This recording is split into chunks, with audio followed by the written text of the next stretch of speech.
O mga madam, naglain ang lawas sa inyong madam karon mao nang agwantay sa ani ninyo akong pinakagwapang tingog. Charis. Joke lang. Bitaw oy. It's another day and it's another mini vlog. Pero ang atong vlog karon kay diri ata sa province namo.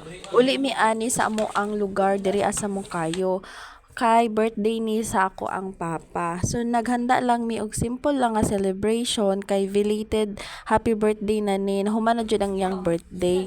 Pero kay syempre naman ta sa syudad day og nag-work man ta so naggahin